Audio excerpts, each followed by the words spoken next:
Po, Sir Ruel, ito na po yung nagawa ng peanut butter with cream po. Masarap po siya, sir. Oh. Madami po nagawa. Ito po yung natira ng pera na binili ko ng bigas sa peanut butter ko po pinagawa. Ito, gawa ko po to, sir. Sana tikman nyo po yung peanut butter homemade ko po. Ito naman po yung pansarili namin, tsaka ito na po yung pangtinda namin.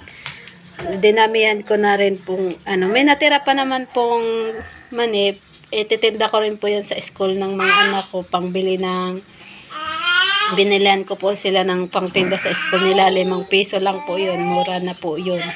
Halo-halo na may, salted, tsaka may asukal na halo, with cream ang mani. Tapos, ito rin po yung bigas. Ang bilis maubos. 2 sako na po yun. Yan na lang po yung natira sa 2 sako. May nag-order po kasi.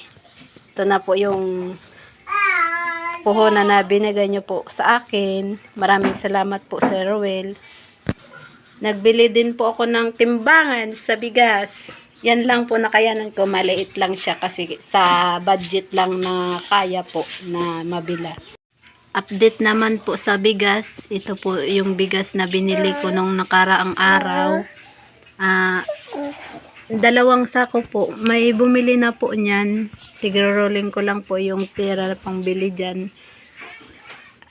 May total pong binta ko dyan. May kita na po ako dyan na 500 bawat isang sako. Thanks God kasi nakakadagdag na po siya sa panggastos din po sa amin, sa bahay namin. Tapos yung puhunan ko po, mayroon na naman po akong pangbili sa Monday ng bigas, 1 sako din po. Ito po, kukunin na po yan. May nakabili na po nito.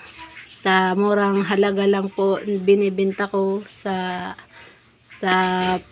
kayang bulsa lang po din.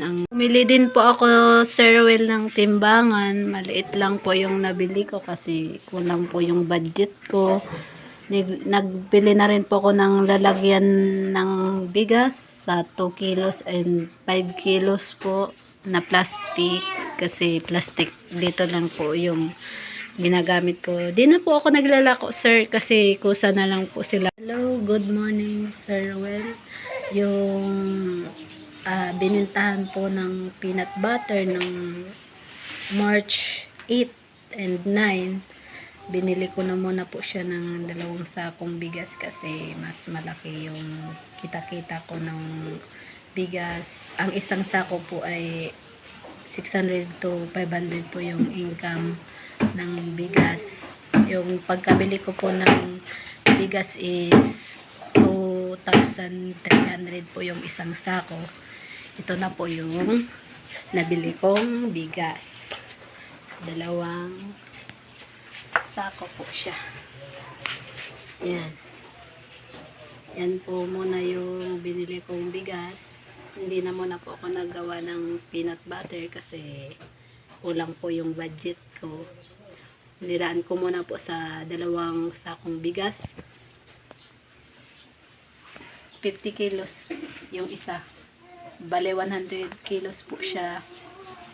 Kasi yung peanut butter po baka bukas na Saturday or Sunday po ako makagawa kasi malaki-laki din po yung punan ng peanut butter.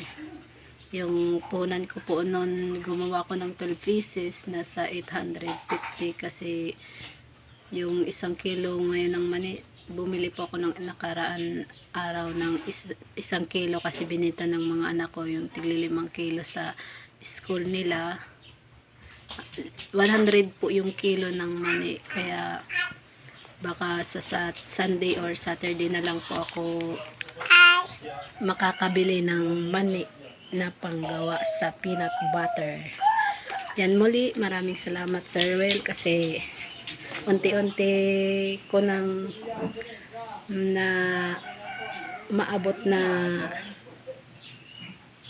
puhunan ay nadadagdagan din po dahil po yan sa inyo, Sir Ruel, sa ka-church mo po, sa Team Ruel po. Maraming salamat po dahil tinulungan niyo po ako magkaroon ng puhunan tulad ng bigasan at peanut butter. Sold out po lagi yung peanut butter ko, sir.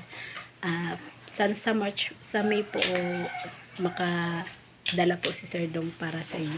Para matikpan niyo din po yung gawa kong peanut butter. Peanut butter na gustuhan po nila kasi gawa ko po talaga yun. Pinapagiling ko lang para may bayad din po yung pagpagiling, sir. Nasa 100 plus kasi madami yung nagpapagiling. Dahil po sa inyo, sir, maraming salamat po sa Team Rowell Lipat